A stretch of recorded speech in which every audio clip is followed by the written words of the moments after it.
¿Cómo les va? Muy buenas tardes ya. Me da mucho gusto de nuevo poder tener la oportunidad de dirigirme a ustedes, si estás viendo en línea también. Muy buenas tardes, días, no sé, o noches, donde quiera que nos estés viendo. Y hoy estamos continuando con nuestra serie.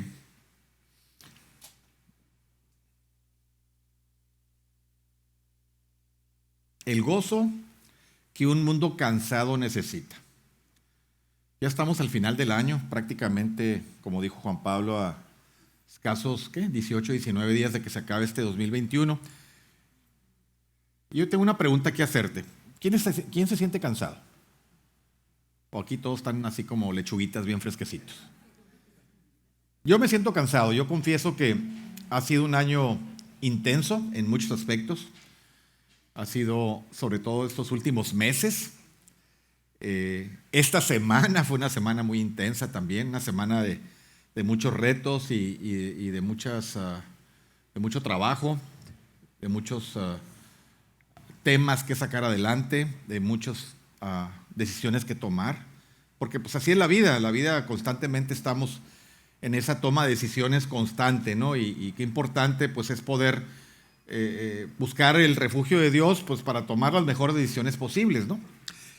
Y este tema del día de hoy, vamos a tener una lectura del libro de Isaías. Creo que un libro muy extenso, pero que va a hablar bendición a nuestras vidas, porque Isaías fue conocido como el profeta del Mesías.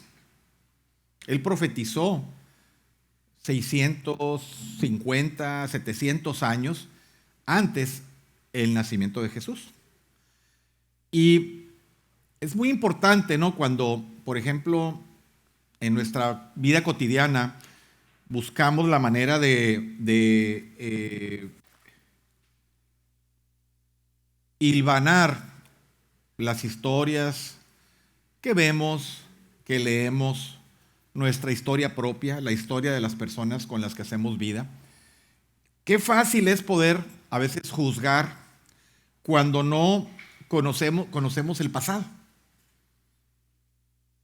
Te voy a poner un ejemplo. Tú ves una película, a mí por ejemplo no me gusta ver películas empezadas. A veces mi esposa está viendo una película y me quiero sumar a la película, pero si no la veo desde el principio, pues no voy a entender todo lo que hay en la historia de la película. No se digan las series, ¿no? Hoy que están tan de moda, ¿no? Pero también en algo más significativo, en nosotros mismos como personas, todos tenemos una historia. Y a veces juzgamos por lo que vemos, por lo que escuchamos o por lo que nos enteramos de una persona, pero realmente no conocemos el origen de su historia. Todos tenemos una historia.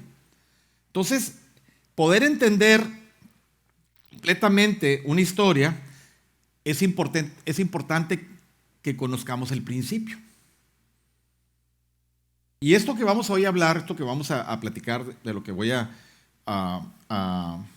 compartirte, tiene mucho que ver con esto, ¿no? En la manera en cómo vamos a leer esta historia, pero qué importante es que podamos conocer el inicio de la historia.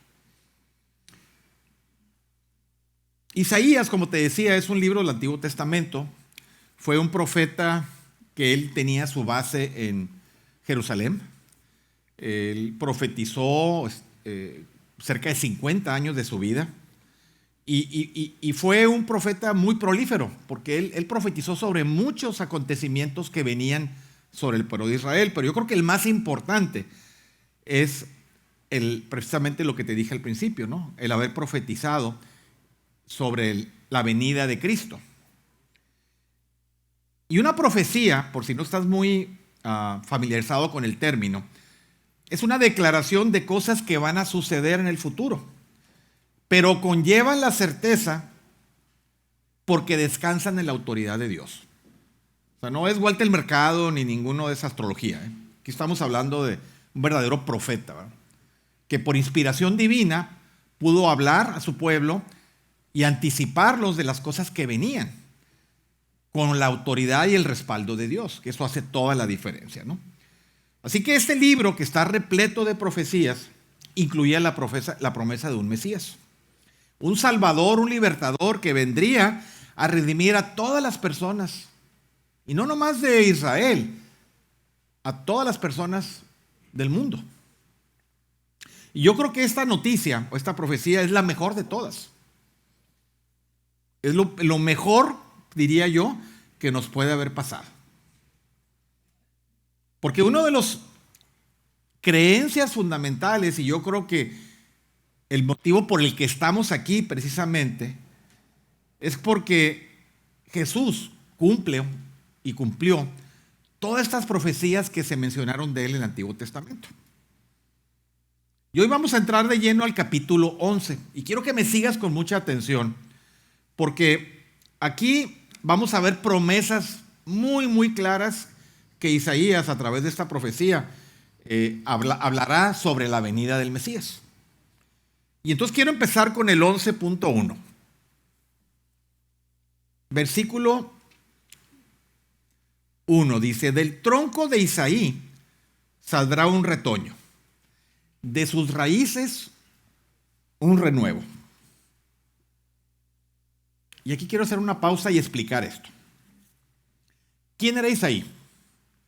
Isaí era el padre de David, quien fue rey de Israel aproximadamente 1000 años antes del nacimiento de Jesús. O sea, vamos tratando de ir hilvanando así en una línea de tiempo, ¿no? Te estoy diciendo que Isaías profetizó la venida del Mesías 650 años antes. Bueno, 350 años antes de eso, Isaías fue rey de Israel. Y lo que nos está diciendo aquí en este versículo 1 es que Jesús sería descendiente de David. O sea, Jesús seguiría la línea familiar de David, lo que conocemos como el linaje de David. Y esto es algo que resultó ser tal como lo profetizó Isaías. Vamos a continuar el 2. Dice: el Espíritu del Señor siempre estará con este nuevo rey. Le dará un espíritu de sabiduría y entendimiento. Lo guiará y le dará poder. El Espíritu le permitirá conocer al Señor y así le llenará de un respeto profundo por el Señor. Aquí nos está describiendo esas características que el Mesías tendría: sabiduría, entendimiento, consejo, poder, conocimiento y temor del Señor. Qué importante esta parte, ¿no? De conocer a Dios, pero también que haya de nuestra parte temor a Dios, ¿verdad? No miedo, sino el temor y el respeto, ¿verdad? A quién nos estamos dirigiendo y quién es nuestro Señor, ¿no? Entonces, esto traerá como consecuencia reverencia y respeto hacia Dios. Entonces, si alguien vendría, o el Mesías vendría, todas estas cosas tendrían que ser características propias de él. Seguimos, el 3. Se deleitará mostrando respeto al Señor. No juzgará según las apariencias, ni hará decisiones basado en rumores. Muy vigente hoy en día también. Sino que hará justicia a los pobres y decidirá honestamente a favor de los indefensos del país. Sus órdenes serán como una vara de castigo para el violento y sus palabras harán que mueran los perversos. La justicia será su cinturón y la fidelidad el ceñidor de sus caderas. Y aquí lo que nos dice es que el juicio del Mesías será perfecto. No solo bueno, sino perfecto. Porque no va a estar determinado por lo que la gente le dice, o por quien está en el poder influye en el Mesías o no. Sino será basado en la justicia de Dios. El Mesías, en pocas palabras, siempre hará lo que es correcto. Y luego esta profecía da un giro muy interesante. Porque habla de cómo esta llegada del Mesías conducirá a una especie de paz que no se parece nada a lo que habían visto antes. Y aquí lo interesante es que En los versículos anteriores que te acabo de leer, está hablando de cuando nazca el Mesías. Y esto que te voy a leer ahorita ya da un salto a la parte de la segunda venida del Mesías, la segunda venida de Jesús, que también Isaías profetizó. Y dice, fíjate, qué interesante. Empiezo en el 6. El lobo vivirá con el cordero, y el leopardo descansará al lado del cabrito. La ternera, el león y el becerrito vivirán juntos, y un niñito los cuidará.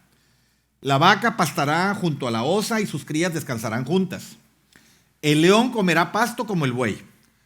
Un bebé jugará al lado del hueco de una cobra, y un recién nacido meterá la mano en el nido de una víbora. No se harán daño, ni se destrozarán en todo mi monte santo, porque la tierra estará llena del conocimiento del Señor, así como las aguas cubren el mar. Y aquí empezamos, cuando leemos esto, empezamos a encontrar cosas bien contradictorias, ¿no? O sea, ¿cómo que un cordero con un lobo, ¿no? Pues esto no es natural.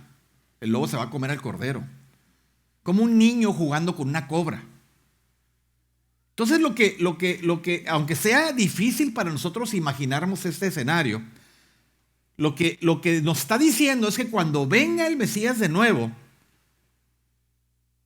cuando Jesús venga de nuevo a este mundo, vendrá una paz que no habíamos conocido. Y todo aquello que pareciera tener conflicto o que pudiera estar destinada a tener un final de destrucción, se reconciliará en un estado de paz completa. Y esta es una declaración muy fuerte y muy poderosa, ¿no? Pero aquí está la parte que te decía al principio, ¿no? Hasta ahorita lo que te he hablado es la promesa del nacimiento del Mesías, lo que Isaías profetizó. Pero para poder entender toda esta parte, tenemos que comenzar donde inicia la historia. Aquí hay algo interesante. Yo te acabo de leer pasajes del 11.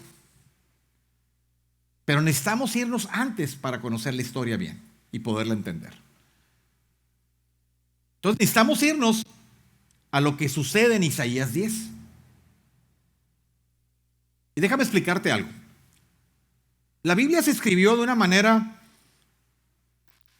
como las cosas iban sucediendo. Ya hace aproximadamente unos, 250, 300 años, la Biblia se empezó a estructurar en versículos, en capítulos, de tal manera que pudiéramos ir a identificar y decir, ¿sabes qué? Léete el capítulo tal, versículo tal. Y en vez de estar busque, podíamos encontrar rápidamente esa parte de la escritura. Y a veces esa estructura gramatical que se hizo dejó una historia que a veces, si tú no leías el principio, no te hacía sentido lo que estabas leyendo. Y este es un caso muy representativo de esto. Así que me voy a ir ahora a leer el versículo 10. Y dice, en esta parte lo que se nos está anticipando es que Dios estaba enojado con su pueblo, porque había establecido leyes que oprimían y sacaban ventaja del pobre. Y entonces Dios iba a desatar su juicio sobre su pueblo. Iba a permitir incluso que un reino extranjero viniera y oprimiera a su propio pueblo, Israel. Entonces estos versículos de Isaías 10 nos van a explicar esta parte. Y dice, fíjate lo que dice. Dice, ojo, estoy leyendo el 33. El soberano Señor Todopoderoso violentamente desgaja las ramas. Los árboles más altos son cortados y los más elevados son derribados. Corta con un hacha lo más denso del bosque y derriba el esplendoroso bosque del Líbano. Y aquí lo que nos está diciendo es que Dios va a talar con un hacha y va a derribar todo. Y solamente un remanente de Israel va a sobrevivir. Estamos hablando del pueblo de Judá, que era el reino del sur. Habrá mucha devastación en el proceso. Cuando él se refiere al bosque, está hablando de Asiria, que es el reino extranjero que vino y conquistó la parte esta de Israel.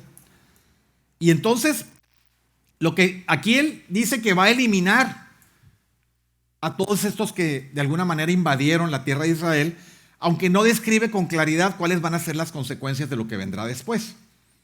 Entonces, tú imagínate, y aquí creo que vamos a entrar a la parte más interesante y más importante de lo que yo quiero que te lleves hoy. ¿Alguna vez has visto un bosque talado? ¿Alguna vez, no sé, te ha tocado aquí tal vez en incendios que hemos tenido aquí en la zona de Tecate, no se diga del lado de Estados Unidos? Yo sé que en el sur de México se talan y se queman muchos lugares para abrirle espacio y poder que los campesinos puedan sembrar para subsistir, ¿verdad? Es algo muy común que se da aquí en México, ¿no? Y me vino a mi mente y me acordé de una película que vi hace muchos años, y anoche que estaba con mi esposa le dije, ¿te acuerdas de aquella película? No sé cómo se llama, y bueno, la busqué, incluso no nomás la busqué, la vimos otra vez, que se llama El paseo por las nubes. Te la recomiendo mucho que la veas porque es una historia que se asemeja y creo que te va a dar mucho entendimiento de lo que estoy hablando ahorita. Y ahí vas a ver la devastación, en este caso en esa película, de un viñedo. Pero tú imagínate, ¿verdad? Un bosque completamente talado, un bosque completamente echado abajo, ¿no? Y entonces, ese sentimiento nos trae la idea de que ya no hay vida. Un bosque talado queda completamente sin vida. No hay nada que vida. ¿Qué hay en un bosque? Árboles, vegetación. Ya no hay nada. Y entonces, aquí te traigo un poquito la idea que te expliqué de cómo se estructuró los versículos de la Biblia, ¿no? Ya ves que leí primero el 11 y ahorita al final leí el 10, pero como lo debemos de entender es de esta manera. Y así es como debe sonar, dice. Corta con un hacha lo más denso del bosque y derriba el esplendoroso bosque del Líbano. Y luego, el 11.1 dice, del tronco de Isaí saldrá un retoño y de sus raíces un renuevo. De toda esta devastación que se narra, de toda esta destrucción del bosque, hay un retoño. No hay árboles grandes, no hay árboles majestuosos, sino solo queda un pequeño retoño. Y ese pequeño retoño es lo que Isaías está profetizando por la venida del Mesías que vendría del linaje de David. De ese retoño nos está indicando que aún habiendo destrucción, aún habiendo dolor, aún habiendo todo lo que te puedas imaginar en ese proceso que narra el capítulo 11, el Mesías, o sea, Jesús, vendrá. Y él profetiza de esta manera, ¿verdad? Porque es una manera de que nosotros nos podamos dar cuenta y lo traigamos ahora a nuestra vida. Y que nos demos cuenta que aún haya situaciones por las que estemos atravesando hoy en día. A lo mejor este año, como lo dije al principio, ha sido un año difícil. Ha habido muerte en tu familia, ha habido separación, ha habido N cosas que pueden haber existido. Tenemos la esperanza, ¿verdad? Que aún en ese escenario de destrucción y todo, hay un pequeño retoño. Porque lo que Jesús viene a traernos es la paz que necesitamos conocer a través de Él para poder transitar a través de esas temporadas. Y esta es una promesa de Dios. que aún todos sus árboles, yo no sé, en tu vida, hayan sido talados, derribados, echados abajo, Jesús va a estar ahí presente contigo. Jesús va a aparecer en ese mismo lugar. Y ya sea que todo esto que te acabo de leer, de lo que Isaías describe en 10 y 11, todo viene y enfoca a Jesús. Y estamos ahorita entrando en una temporada en donde sí, venimos a prepararnos para la Navidad y todo, pero más que decirte yo, ¿sabes qué? Que tengas una feliz Navidad, yo te deseo más que haya paz en esta Navidad. Que haya paz, ¿verdad? Que es lo que muchas veces es lo que se nos escapa cuando estamos atravesando por situaciones difíciles. Porque cuando Jesús reina, ¿verdad? Esa paz que se describe en Isaías está disponible para todos nosotros. Es una paz que tal vez resulta para ti ahorita en este momento, no sé por lo que estés atravesando. Yo conozco las historias de algunos de ustedes, pero no todas, ¿verdad? Tal vez se te haga muy improbable, ¿verdad? ¿Cómo llegamos a esa paz? ¿Cómo accedemos a ella? ¿Cómo lo hacemos nuestra? ¿Cómo transformamos nuestro pensamiento, nuestra mente, para podernos acercar a esa paz que Jesús nos ofrece? Y te voy a dar 3 cosas bien prácticas. Y la primera, y la más importante, es hacer paz con Dios. Porque todo fluye a través de esta acción. La paz con Dios es fundamento sobre el que descansa todo lo demás. Y a lo mejor te haces la pregunta, como yo me la pude haber hecho en algún tiempo: ¿cómo hago las paces con Dios? Y la respuesta, aunque no me lo creas, la respuesta es muy sencilla. Lo único que tienes que hacer es creer en Jesús. Ese Mesías que Isaías profetizó. Creer en Jesús. Y te lo voy a explicar de la manera más sencilla, la manera mejor que pueda explicarte. Jesús es el Hijo de Dios. Y Él se hizo hombre. Y vino a este mundo para reconciliarnos con Dios. Para abrirnos camino para que podamos hacer paz con Dios. Su muerte en la cruz pagó por todos nuestros pecados. Pagó por todo. Y abrió un camino para que nosotros podamos tener vida eterna con Dios. Sin aceptación de esto, y escúchamelo bien lo que te estoy diciendo, sin aceptación de esto, no habrá esa paz tan ansiada que todos queremos.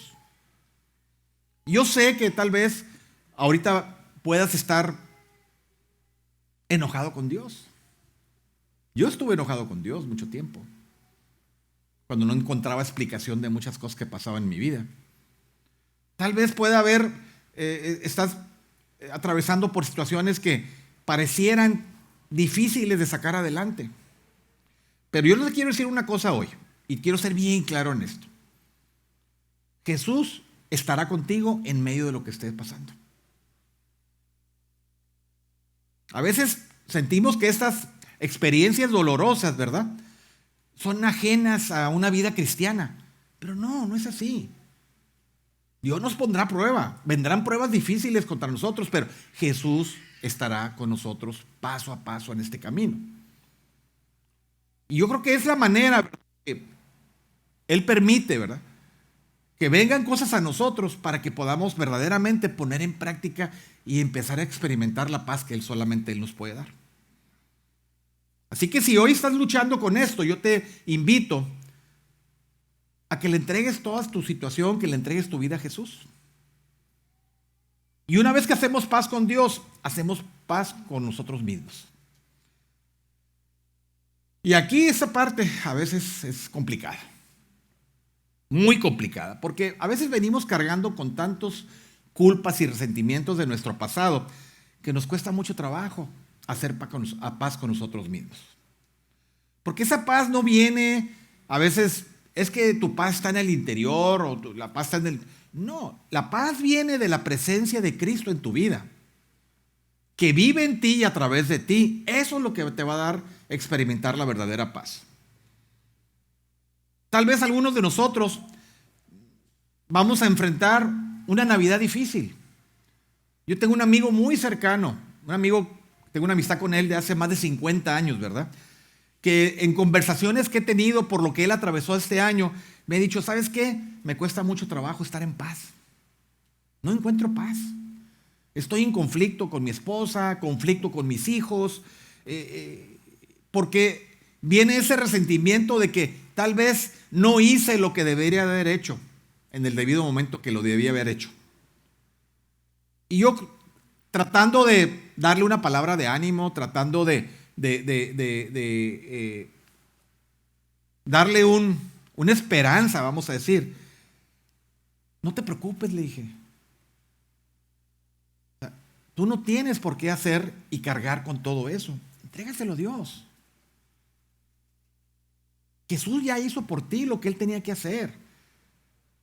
Y es una vez que Jesús lo hizo, ahí quedó. Él saldó esa deuda de cualquier situación, cualquier pecado, cualquier culpa con la que vengamos arrastrando.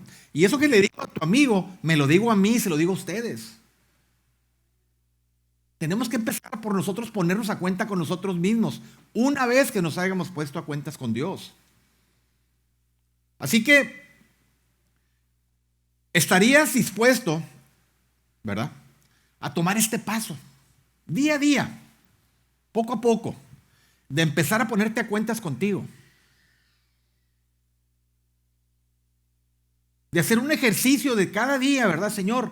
Necesito quitarme de mis hombros esta carga que traigo y entregársela a Él, que te haga el camino más ligero. Y entonces esto te dará la oportunidad de empezar a experimentar una verdadera paz. Y también viene la otra parte, el tercer paso y último, es hacer las paz con los demás. Y esa también a veces no es tan fácil. Estamos viniendo ahorita, llegando a una época en donde pues, normalmente tenemos mucho contacto con muchas personas y a veces, hay que confesarlo, a veces hay personas difíciles en nuestra vida. A veces nosotros somos la persona difícil. Vemos del otro lado, pero también necesitamos ver en nosotros mismos, ¿no? Y hoy en día, donde vivimos en un mundo de tantas opiniones y tanta información, pues, el momento en que tocamos un tema álgido, pues ahí empiezan los conflictos, ¿no? Que si la vacuna, que si el cubrebocas, que si esto, que si lo otro, que si aquello. Y ya ni siquiera me meto en política, ¿no? Entonces esto desata la guerra muchas veces en las conversaciones. Fíjate, yo quiero que recuerdes bien este versículo cada vez que te encuentres frente a una situación que puede salirse de control. Y ese es de Romanos 12:18 que dice, si es posible y en cuanto dependa de ustedes, vivan en paz con todos. El versículo no dice que vivan en paz con todos. Dice si es posible, dentro de lo que tú está en tus posibilidades y en cuanto dependa de ti, vive en paz con los demás. Y esa parte donde muchos de nosotros batallamos. Porque estamos siempre en desacuerdo y estamos queriendo luchar o estamos queriendo controlar muchas situaciones. Con nuestra pareja, con nuestros hijos, ¿verdad? Y entonces no hay paz. Y lo único que podemos, y yo te puedo decir y que debes de recordar siempre es que Dios te ama. Y que Él, a pesar de tus fracasos, debilidades, Él no deja de amarte, ¿verdad? Él dio a su Hijo, lo entregó a su Hijo, ¿verdad? Y lo ofreció como el perdón y aceptación por nosotros.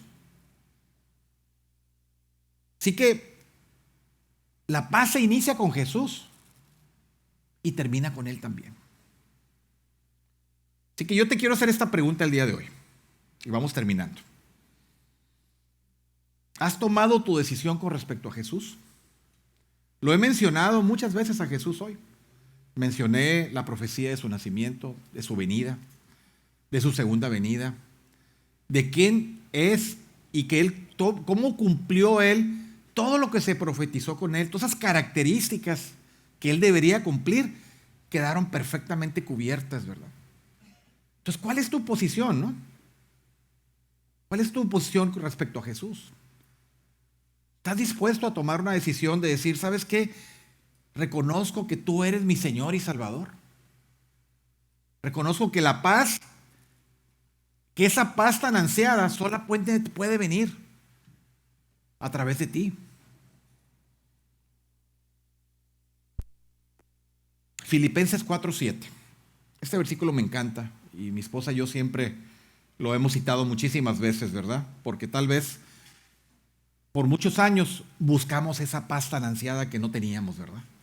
Y que cuando por fin doblamos rodilla y entregamos nuestra vida a Jesús, empezamos a tener dosis de empezar a experimentar esta paz. Dice, y la paz de Dios, que sobrepasa todo entendimiento, cuidará sus corazones y sus pensamientos en Cristo Jesús.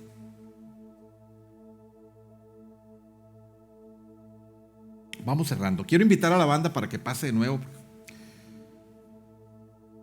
Yo quiero que tengas hoy, en un momento, que dediquemos este momento, ¿verdad? Que donde estás ahí, cierres tus ojos, inclines tu cabeza, ¿verdad?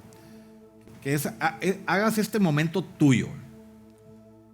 Y que puedas en este momento tomar la decisión, si estás preparado de tomarla. Yo te animo a que lo hagas, ¿verdad? De verdad te lo animo, ¿verdad? Porque si tú quieres tener paz, si quieres no nada más pasar una Navidad más, sino verdaderamente ponerte a cuentas con Dios, ponerte a cuentas contigo mismo, ponerte a cuenta con los demás, yo te aseguro, ¿verdad?, que empezarás a experimentar la paz de Dios en tu vida. Así que si hoy estás aquí, y no es casualidad de que estés ahí aquí, y tú quieres hacer y refrendar, no sé, si a lo mejor ya lo habías hecho en algún tiempo y luego después lo dejaste, te desviaste, no importa. Dios es un Dios de segundas oportunidades, de terceras oportunidades. Y hoy, Señor, y si quieres repetir conmigo ahí en tu voz interna, ¿verdad? Señor Jesús, ¿verdad? Perdóname, Señor, si me he salido de tu camino, Señor, si he dejado de reconocerte. O hoy quiero reconocerte como mi Señor y Salvador. Hoy quiero dar este paso de fe, Señor, adelante y quiero empezar a experimentar tu paz. Reconozco, Señor, que tú eres Dios, que tú pagaste en la cruz por todos mis pecados, Señor, y que me diste la oportunidad de tener acceso, Señor, a Dios Padre y a una vida eterna. Y que esta Navidad, Señor, pueda ser diferente. Que esta Navidad tú seas el centro de atención, Señor. Que en esta Navidad pueda yo tener paz, Señor, con todas aquellas personas con las que voy a hacer vida, Señor. Reconozco, Señor, que tú viniste, Señor, a este mundo, te hiciste hombre, Señor, para poder abrirnos el camino a poder tener una relación contigo, una relación con Dios. Gracias te doy, Señor, por esta oportunidad de hoy. Vamos a cerrar con una canción. Y como dijo Tony al principio, la música que escuchamos aquí son himnos de adoración a Dios, Señor. Siéntela, cántala, porque eso abre un puente, Señor, de comunicación con nuestro Padre Dios. Gracias, Señor, por nuestra iglesia. Gracias, Padre, por la oportunidad que me diste a pesar de estos días, Señor, de no sentirme tan bien, Señor, de estar aquí frente a ti, poder predicar tu palabra, poder dirigirme a los que están aquí escuchándome, Señor, que me diste esa fortaleza y el deseo, Señor. Gracias te doy por nuestra comunidad, por nuestra iglesia, por nuestros pastores, Señor, por nuestra ciudad. Síguenos bendiciendo, Señor, y guíanos, Señor, a poder ponernos, Señor, en comunicación contigo directa para que podamos verdaderamente experimentar tu paz. Gracias te doy en tu nombre. Amén.